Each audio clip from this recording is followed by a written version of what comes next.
You've been debating whether you want to be a club coach, or you've signed up as a club coach and now you wonder, what now? Well, you might be feeling overworked, underappreciated, and you aren't sure you've even had an impact. Today, our distinguished guest, Carol Prahinski, will share insights on how we can become an exceptional club coach to save those struggling clubs and the ones that may be a little bit more of an outlier. Carol Prahinski has been a Toastmaster for 12 years. Thank you so much. She's currently the International Director representing Region 6, which includes 20,000 Toastmasters. She led the transformation of several clubs, including Insights of Brighton from 6 members to 23, C Division Advanced Speakers from 8 members to 24, and MSU Simply Speaking from 6 members to 24. Definitely going to get a lot of applause out of that. Great job. She's also struggled with several coaching efforts, but that's part of the understanding that when you get involved in being a club coach, they're not all happy and to-dos there. She graduated from Second City Improv in 2010. She earned Toastmaster of the Year in 2011 and 3 Distinguished Toastmasters Awards in 2012, 2015, and in 2017. On Michigan State University campus, Dr. Prahinski loves to teach undergraduates negotiations and, of course, the capstone course in supply chain management.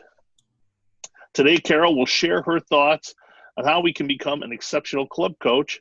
Please give a warm welcome and really shake it up here for Carol Prahinski. Thank you so much. It's a pleasure to be on, and good job with the previous business meeting. It's so challenging to do everything online, but we are plugging through, and we are not just plugging through, we're doing fabulous. So good job with that. So today's discussion, and I just want to double check, I'm going to be trying to aim for 2 o'clock as my completion time, so that we get back on track. But I also want to say that if you do have more questions, feel free to reach out to me. All right, and I'm going to go ahead and offer my email address and contact information at the end of this session. If I have to fly through a couple slides, so be it. I'll fly through a couple slides. And I just want to verify that you can see my screen at this moment. Dean, you got it? Yeah, you can see my screen. Excellent. Thank you, Stacy. All right, so let's go ahead and keep plugging. All right, so what does it mean to be a coach? All right, back that picture up here. It's showing a young man learning how to coach baseball, being coached in baseball. And when we're looking at coaching, a lot of us will say, okay, that's what it means to be the coach. I'm guiding somebody on how to do their job. That's part of it. And I want to make a distinction here between delegation and training. The delegation is that we are delegating, and this is typically we think of a boss doing this, delegating work to us that we must complete. And they get it back to the boss so the boss can move on and make decisions with that information. Learning to do something is that we are in apprenticeship, if you will, and we're getting guidance and feedback. For example, how do we want to have our hands placed when we're learning baseball? Where do our hands need to be on the bat? All of that matters in that training part, but recognize the coach is never doing the actual work, the work of the baseball player, the work of you in your organization. They're guiding you if you need training, and otherwise they say, this is what I need. They're giving you the end result of what they're looking for, and if need be, they will tweak your knowledge along the way. So they will help you place your hands in the right position for baseball. And when we talk about coaching clubs, they will help you tweak your leadership skills so that this club will turn around. And there's a lot of different parts of leadership skills. So I'm also including in this conversation marketing skills. How do we reach out to get new members? How do we have a great meeting, especially now that we have this new thing called technology that has to come into play with every meeting. So the coach is there to guide members on how to perform better. They're not there to change the culture of the organization. That's your club. They're not there to say it must be my way or the highway. The coach is there to guide you in your responsibilities, your roles. That's what they're there for. And they're also as a resource. So the club goal, and this is why we focus in on coaching, the club's goal is to achieve distinguished status or better each fiscal year. Yet we have a number of clubs that don't achieve it each year. And so our focus is going to be on those clubs, the ones that don't achieve distinguished status, specifically the clubs that have low membership. And this would be low membership as 12 or less. That's going to be our focus for this conversation today. So as a club coach, why would you select to be a club coach? And I'm going to open it up and allow you, a couple of you, to answer this question. So go ahead and unmute yourself if you have that capability. One at a time, what do you have as an answer?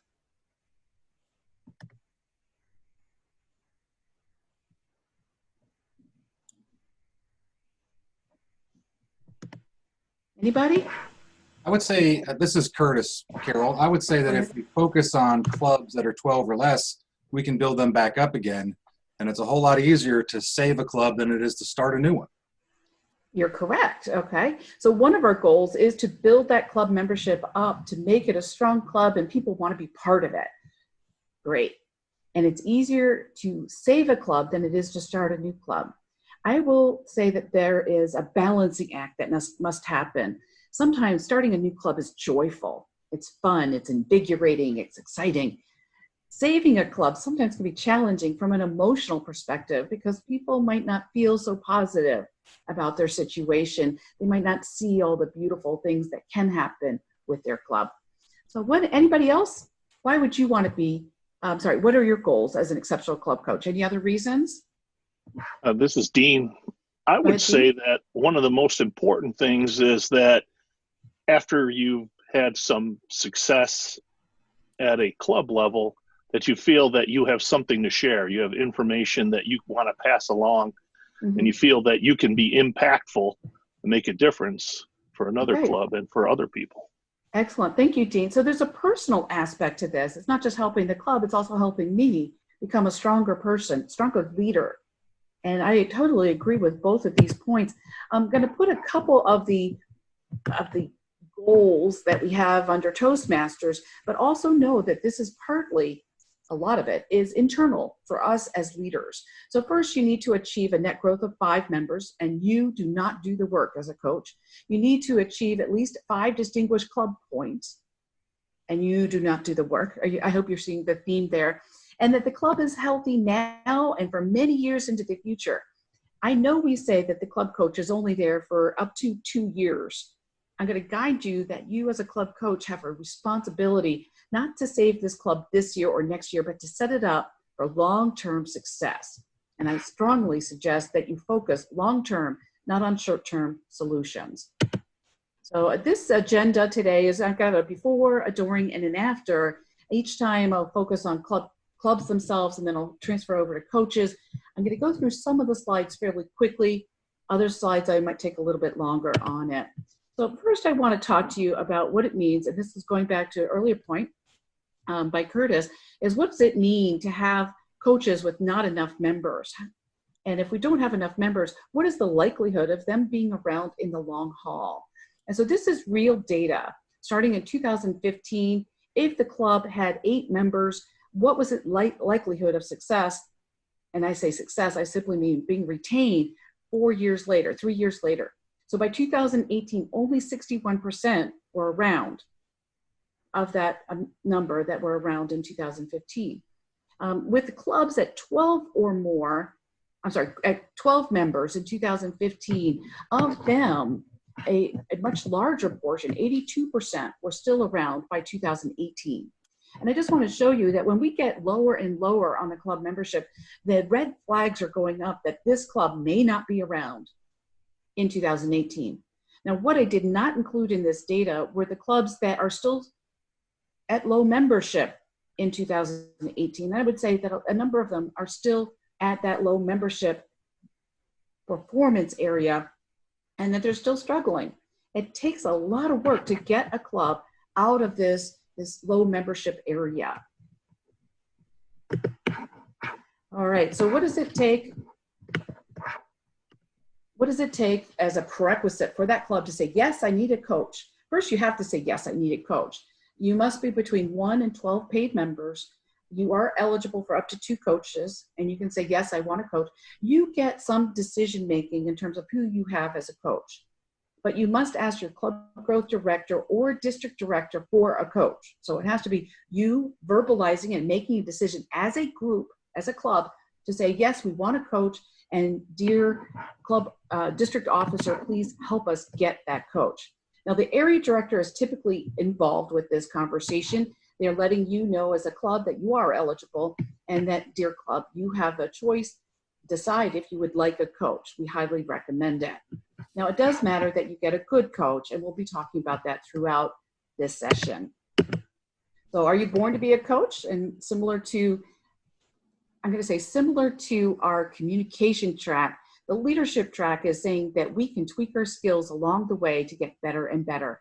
And that's what coaching is really about, is learning about ourselves too, as mentioned by Dean. Thank you, Dean, for that comment earlier. So what are the prerequisites? I've already talked about some of this. The prerequisites for being a coach. All right, first, you cannot be a member of the club at any time. So you're not able to become a member of that club. You are attending club meetings on a regular basis, but you're not able to be a member. The second is that you have to be submitted as an official club coach to World's headquarters. And the people that do that submission is not you, it's not the club, it's your club growth director or your district director. All right, prerequisites for the coach also is that you must be a leader at any stage of the process. So are you a leader? And what does that entail? It means that you listen well. You develop a variety of alternatives. You don't solve the problems, you let them solve it, but you help them see the alternatives. One of the things I have found working with leaders is that they struggle to see all the alternatives. They might not even see 20% of the alternatives. They see typically 1 if they're really stressed, and that's all they see. And so our job as a coach is simply to offer them the plethora of opportunities that they have available. Now, your job is also to support healthy and fun club meetings. Woohoo! That's something I used to say a lot when I was coaching clubs. I still say it when I coach clubs, but I like to say it because people need to know that this is fun, this is exciting. They want to be part of it. Second to last, you need to understand the officer and meeting roles so that you can tweak them along the journey. The first club I mentioned, club in Brighton, I almost said Massachusetts, I meant Michigan, Brighton, Michigan. They really struggled. They didn't know even how to run a meeting. And so my job was to guide them step by step. You can't overwhelm them. I'll talk about that in a few minutes. You got to give them little things to just step one thing at a time. It's sort of like baby steps. And then lastly, you need to understand the club goals and how to achieve them. So why do you do this? Again, we've tapped on this a little bit. There are some motivation factors, right? In terms of a motivation from a Toastmaster perspective, the motivations might include things like this. So I can achieve my Advanced Leader Silver Award in the Legacy program. And that, by the way, has been extended to next year, June 30th, 2021. I can achieve District Leader Credit, and that has also been extended to June 30th, 2021. Woohoo! And then lastly, I might use some aspects of the coaching program as part of a high-performance leadership project. And that can also help me towards achieving my Distinguished Toastmaster and my Advanced Leader Silver Award. Now, other things that we've talked about briefly, touched on, is why do we do this? Because first, I might be excited about the public acknowledgement of my success. And I will try to hide in the event that my club doesn't achieve distinguished status, but no, I'm joking on that.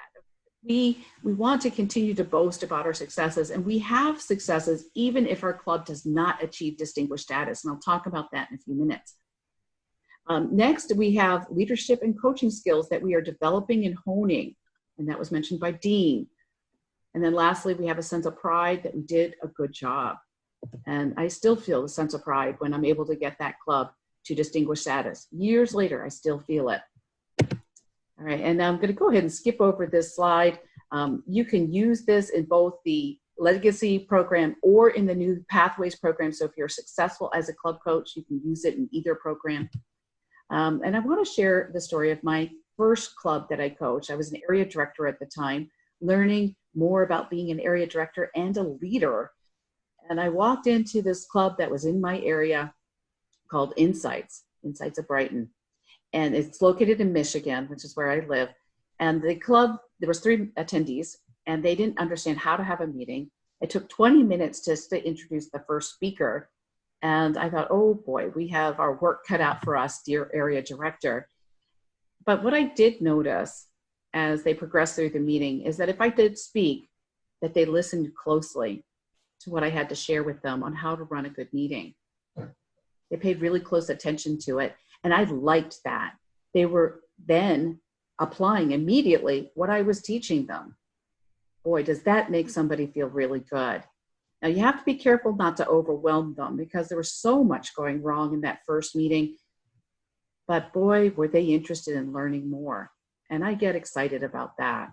So I worked with them over the next couple of weeks and they got stronger. There still was a very small number of people, 4 people on average, typically attending a meeting.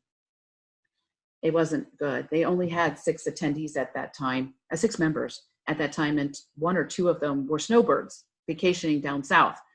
So as we worked together, I guided them on the roles as meeting roles as well as the officer roles, tweaking their performance over time. They asked me to be their coach and I said yes. Why? Because they were open to learning and taking what I shared with them to make changes. In addition, they were working at getting guests to come and visit them. Those guests matter. So as I worked with them over time, we grew by 3 or 4 members each year. I stayed with them because they had not achieved distinguished status, and my goal was for them to achieve distinguished status. By the end of my 2nd year, which is when my official coaching position ended, I still hadn't achieved it. But I stayed with them because I knew if I left that they would not survive. They had gotten up to 12 paid members. I didn't have full confidence that they were ready to stand on their own. I stayed with them 2 more years. At the end of the 4th year of coaching them, they achieved distinguished status, 21 members. They still remain strong at somewhere between 20 and 30 members each year, and now we're talking about 6 years later. They are a strong club, and it wasn't just me. Remember that. It's not about the coach, it's about the leaders being open to learning and applying what they're learning directly to the performance of the organization and having that woohoo fun atmosphere that makes it so successful. So let's go ahead and talk more about what it means to be a coach. Are you willing to learn? That's one of the questions I ask. And then they ask, are you interested in being a club coach? I said, yes. And then I had to ask myself, am I willing to make a long-term commitment?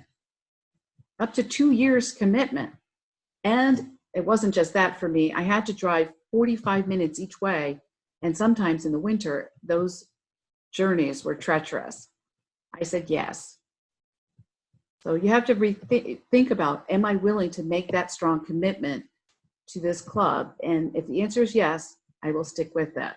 They have to say yes too. All right, so your first visit, what about your first visit is going to be most important? These are the questions that you need to be considering. But at this point in my career, I will ask a couple other questions. When was your last guest? If you don't have guests very often, you're not going to be able to turn around this club. What are you doing to get guests? If they're not getting guests, is there something I can help them with to get guests? Are they going to make changes in how they're performing so that they will get the guests? Are they going to listen to you? These are things that are very important to ask. Okay. And then I want to talk about, why do clubs fail? This is a painful part. And I will say, I hate it when clubs fail. I feel like we have ripped out part of our fabric of our community. The club exists to help members of the community. And when it fails, the community loses that. And they have perhaps not the hope and not the resources available to them to improve their skill sets, to change their lives. And you and I know Toastmasters changes lives. We have our stories. We did Why Me last year at the campaign. And we understand those stories of how, not why me. I always do that and people always laugh. My why, excuse me. Why are we in Toastmasters? Why has it helped us and changed us? Just go out there with hashtag my why and you will find tons of reasons why people stay in Toastmasters. All right, but here's why clubs fail. One is their leadership. They might have a person who has difficulty delegating and doesn't want to listen to you. They think they can do everything. Another point might be that they have difficulty marketing or creating new members. They might not be open to learning. And lastly, there could be one or more people that I call toxic folks. And if we have a toxic member, this is a point where I say, are they willing to change? If not, they need to leave because they are killing this club. We might as well just end it now because we're not going to be able to maintain it. So toxic folks are people that are negative. They're not helping this club. They might be egomaniacs. I've met one or two of them. So you got to be really careful with those toxic folks. They can kill that club. All right, so what about you as the club coach? I know when you step in as a coach, they are expecting you to perform a magic trick. You are the magician. You're going to turn them around and you're going to just solve all their problems. Set the expectations up quickly that you are not the magician. You are not going to do the work. I've seen a couple of club coaches try to do all the work. No, your job is to help them, guide them to do the work, not to do the work yourself. So why do coaches fail? There's a couple reasons, and now I'm talking about us. When we step in as a club coach, why do we fail? One is we might not listen and understand what are they really getting at? What's important to them? And how can we honor their culture and still making the tweaks necessary to make this club successful? Another point is that they fail to use delegation skills. The coach may fail to use delegation skills, trying to do everything, or they're being domineering and they're taking on more and more of the club officer responsibilities. And that's not our job as club coaches. The third bullet point is that we fail to determine alternatives. If we're telling them what to do, they're not learning to develop those skills themselves, the choices that they have to make when they're on their own. And so our job as a coach is to say, here's the choices that you have available. Actually, I never say that. Let me just tell you what I say. I say, what choices do you think you have available? And then they list it. And I say, have you considered any others? And I pause. And then they list maybe one or two more. And I say, have you thought about this? Just yesterday, I was talking to one of my students who happens to be Chinese. And I said, how would an American respond to that? And that's just one way to help us think about other alternatives. How would so-and-so respond to this? Failure to change behaviors. As a coach, my job is to help them change their behaviors. If I can't change their behaviors, they're going to keep doing what they're doing, which is not good. Otherwise, they wouldn't be a club that needs a coach. So right now, I happen to be a club coach, and I'm struggling. They're not changing their behaviors as it relates to marketing. This is our job as coaches, is to continue to push, continue to ask, continue to suggest. What have we done this week to invite guests? And then lastly, I have seen a coach be too negative.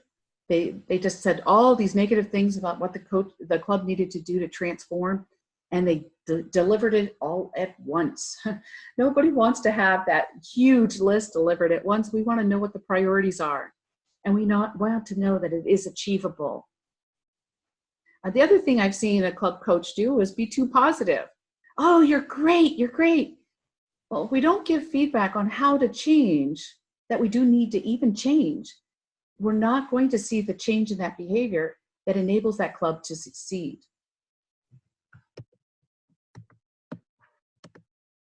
All right, so who are your stakeholders? I've got the club coach in the middle, but it could easily be the club in the middle.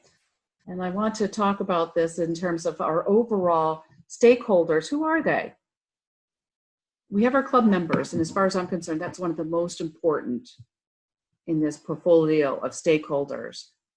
Our area director is visiting on occasion, maybe reaching out on occasion to say hello to our club coach, as well as to the club members. Our club guests are visiting. They might stay, they might not. Do you know why they're not staying? Initially, I had people saying the club was too small. That's why I'm not staying.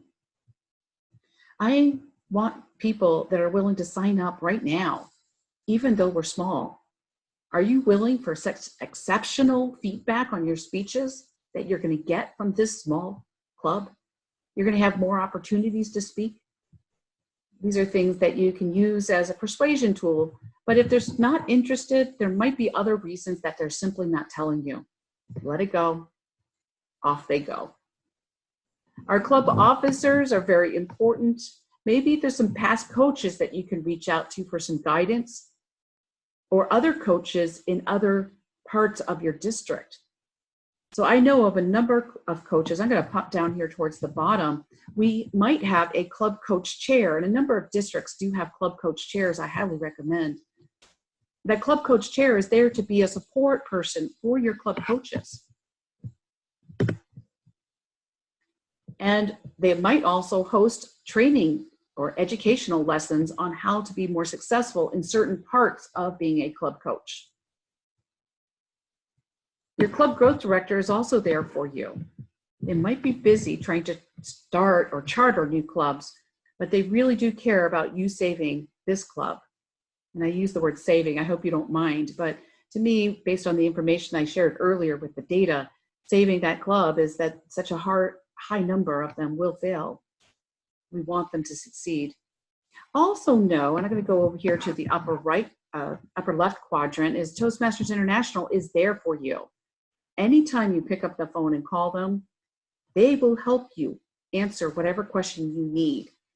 I find it very helpful to reach out to them and ask a number of questions that will enable me to be successful in my role as a club coach, or to help members of my club or officers of my club be more effective in their roles. I'm going to pause here and see if there's any comments or questions at this point. If you do, feel free to unmute yourself and ask a question or make a comment.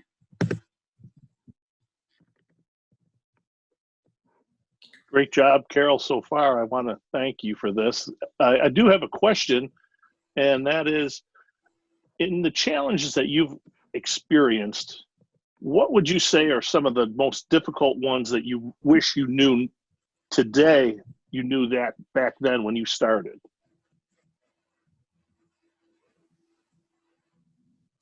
Dean, I think one of the most important things about me being a coach is the perseverance of being a coach. You have to draw inside of you to keep trying. And there are times that I remember struggling with one of the clubs I coached, and I was telling, I thankfully had, at that time, I had a club coach chair, and she called me and said, "How is it?" And I said, "Well, I just left the meeting. Your timing is perfect. I'm struggling."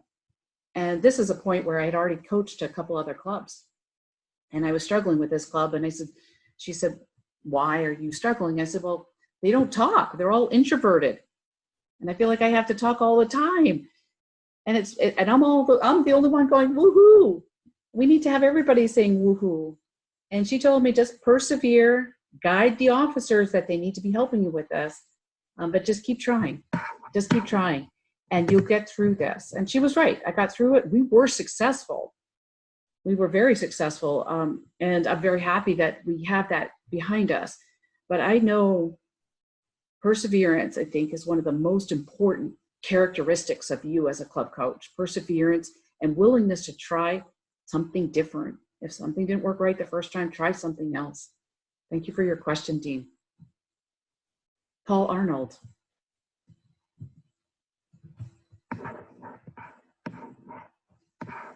You're muted, Paul. From you, a webinar, and it taught me how to be a club coach before I was asked to be a club coach. I'll try to make this brief, but it's a proud moment that I had, not because of what I accomplished, but what the club officers accomplished. I was called into a meeting by a division director. A club was ready to sign the dissolution papers. They wanted to close down. They had given up. And our division director at that time, I was so proud of what she said. She said, "No, we're not going to let you do that. We're going to help you." And then she talked to me and she goes, "I think you ought to consider being the club coach for this club." And I was already planning on helping them. I didn't need the credit. And that's what makes a difference after you've been in Toastmasters for a while. It isn't always about getting that check mark, it's about helping people bring value to people. But this club went from wanting to close down that evening, in under 1 year, they became President's Distinguished. But the club did it on their own. It's actually the officers who did it on their own. Good. I Wonderful. went into that first officer meeting. Paul, I'm going to have to cut you off I'm just sorry. because no, you're great. You're great. I just have to, I apologize that I have to cut you get off. it. We are on a time limit, so I want to thank you for your comments. I appreciate that you did watch my earlier presentation of club coaching, how to be an exceptional coach, that I gave to your district a few years ago. Some parts of this are similar. I have made some changes, but one of the things that you talked about was the importance of offering hope to the officers and to the members of the club, and they were ready to throw in the towel. And just offering that hope to them is so important. Now, just remember, they are hoping that you are that magician, and you have to say, no, I'm not that magician, but I believe in this club. I believe that we can be successful. And that really does matter to the club officers and to the members, to hear that, to hear you say that. You're coming in as an outsider, and that means so much to them. But it isn't enough for us to say that. We also have to help them tweak, I call it tweaking, to get them to the changes they need to be successful. That is more challenging. And it, again, goes back to that perseverance comment. Okay, because of the time, I'm going to keep flying. Carol, can we ask, this is Stacy, really quickly, we had one person on YouTube who had a question, and it was specifically, if you coach a Rotary Club under the new agreement between TI and Rotary, do these same things apply? At this point, we don't have that type of infrastructure to support a Rotary Club. First of all, I did attend a Rotary Club before the coronavirus took over, but oh my gosh, what an exceptional group of people. And they have so much in common with us that I felt right at home immediately with the Rotary Club that was in my area. So kudos to you for stepping out to help them be successful. At this time, we don't have that, but I'll tell you what, send me an email at the end of this meeting, after this presentation, and I will talk to the board, well, sort of. It's conversational, not actually bringing it to the board of directors, but I'll simply say, hey, this question was posed to me. Just wanted to let you guys be aware of it. But normally don't send me things like that. Normally you would go and propose your solution or your idea to World's headquarters, send it into the right person, and say the right person is the right department, and they will review it. If appropriate, at the right time, they will bring it to the board of directors.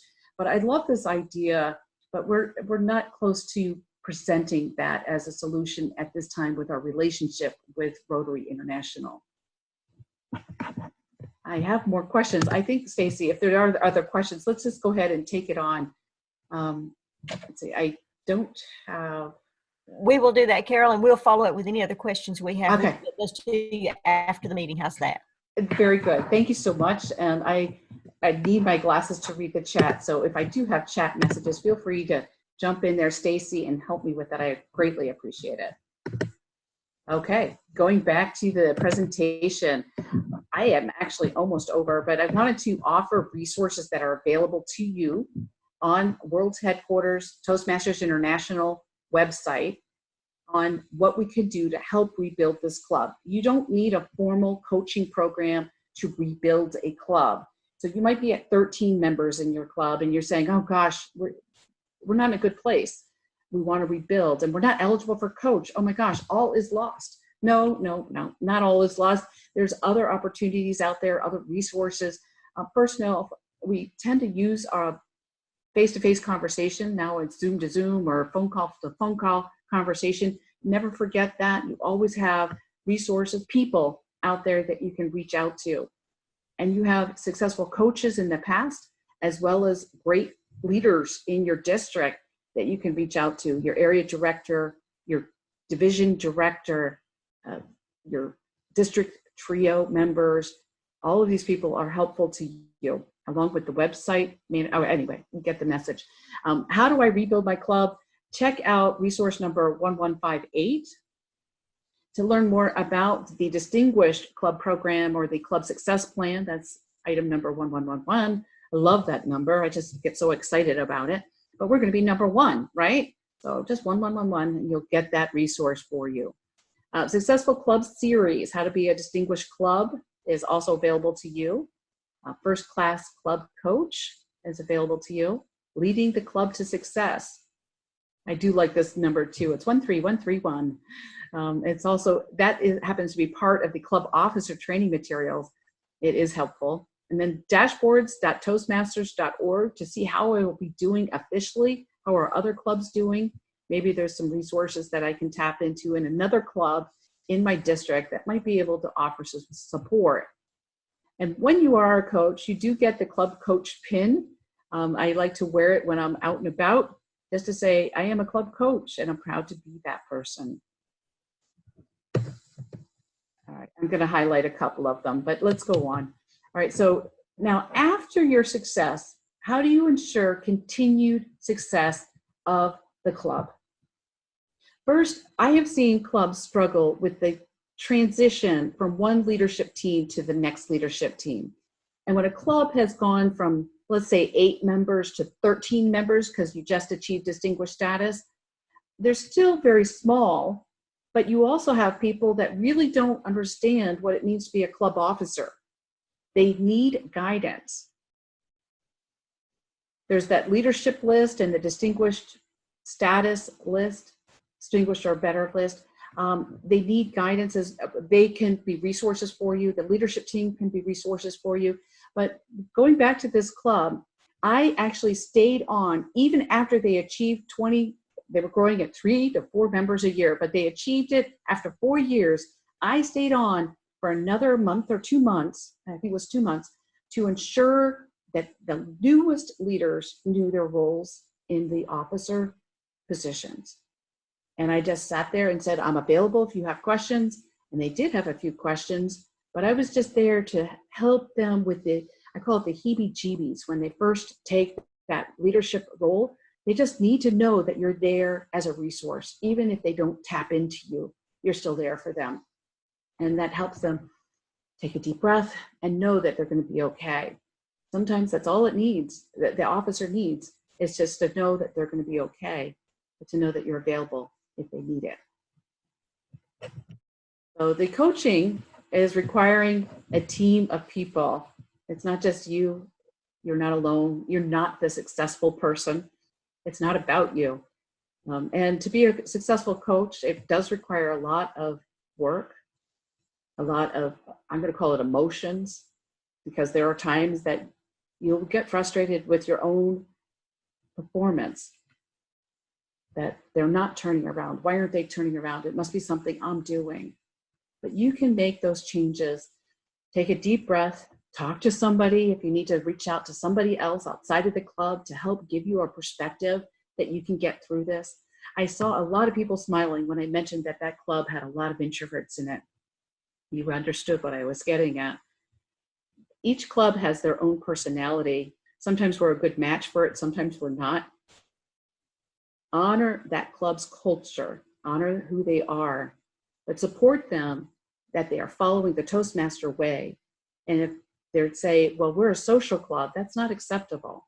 The Toastmaster way is that we are getting educated. We're here to learn. Each member is here to learn. So I encourage you to continue to reach out and get the changes that are needed, small tweaks along this journey of getting that club to a successful point. And with that, I will open it up again to questions. Just note that my email address is down here at the bottom. I'm going to go ahead and say it now. It's C. Prahinski, which is my last name, P as in Peter, Rahinski at Toastmasters.org. And that's Toastmasters, which is plural, .org. Now I'm going to open it up to questions.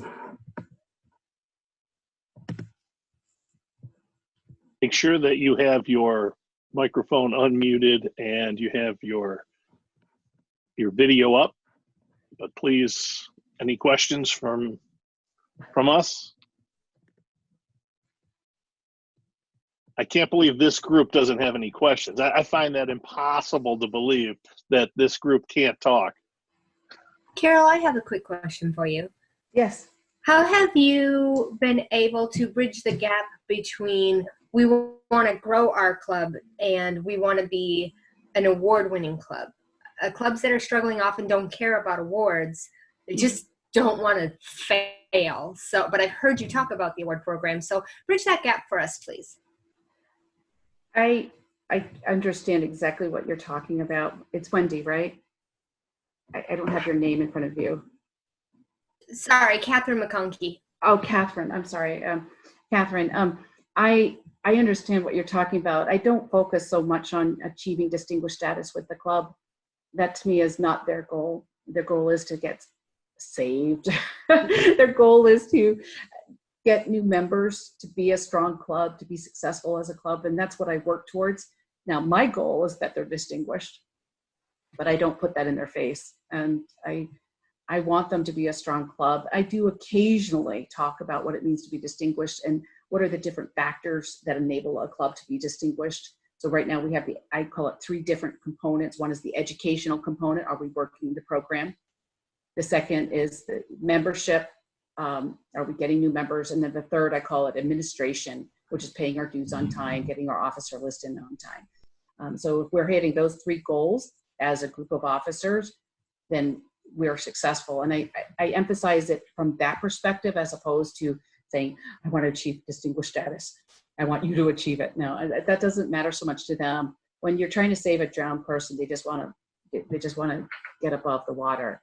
And once they're above the water, they then can look over the view and see what's around them. They have to be saved first. It's very dramatic word choice. I apologize for the dramatics, but those are the words that popped into my mind, so I'm going to use them. Thank you. Thank you, Catherine. Any other questions or comments? Carol, can you tell me, when you're working with a club, do you focus on the metrics of here's the things that you should be aiming for? Is that an important part for you? Or you just focus on getting the culture to a point where they feel confident and they feel like they can build it and they can do it? Yeah. Part of it is, first you have to learn the member. You have to understand who they are as individuals. And that may take a little bit of time. So when I go in, I'm not focused so heavily on the metrics at this point. I try to understand who the people are. And to be a good leader, to me, it requires 2 things. One is relationships, and the other is the metrics. I call it results, but metrics. You have to have both and do both well. To get change, though, it does require an emphasis on the relationships. Some people are motivated based on metrics, and I might use that for those individuals, but other people are focused more on the relationship side. So I use the relationship side to help guide them. Occasionally I'll pull in, as we were talking earlier with Catherine, pull in the points of understanding what the Distinguished Club program is about and why they want to continue working the program. I might emphasize the Toastmaster mission of what we're here for and why we're so important in the fabric of this community, that we are here for the community. We're not here for ourselves. And then that helps them do the outreach that they need to get new members in. It doesn't always work. All right. And so on occasion, very rarely, I will say this, I have used the threat. And I say, look, if you don't want to be successful, we don't have to continue as a club. Just put me out of our misery. and again, I'm being dramatic with you. I won't say it quite like that to them. All right. But I do guide people that they have a choice to make, and they can make that choice at any time. If they're committed to this club, then they need to put boots on the ground. If they're committed to this club. And so by asking the question, do you want to put this club out of its misery? It has people rejuvenated to the commitment of making this club successful. So I will challenge people sometimes if needed. And I found one time it worked. I used it when the club could not come up with any officers, 0 officers being nominated for the election role. And I said, nobody's offering themselves to help out with the officer positions since we are only a club of, at that time, I think we were a club of 12. I was like, okay. Excellent. And that's where I asked them. Go ahead. Other questions or comments? Well, we're right up against the time here. Oh, thank you for keeping track. Can you tell us how to get in touch with you one more time? Certainly. I'm going to go ahead and put the slide back up on the screen, and I'll read it again. So get it up there. Oh, I went right back to the beginning of my slides. Woohoo! Right to the end slide. It's C. Prahinski, my last name, P as in Peter, Rahinski at Toastmasters, which is plural, .org. As the international director, I am one of the lucky people that end up getting that particular email address. So very honored to have that. I'm going to go ahead and put it into chat as well. Thank you so much. Thank you so much, Carol. Everybody, thank you so much for that great insight into coaching. It's just a breath of fresh air to hear that, and your enthusiasm is just contagious. So thank you again for your time and to be here today. Thank you, Dean, and thank you to all that participated today. It was a pleasure. It's awesome. I know that some people joined a little bit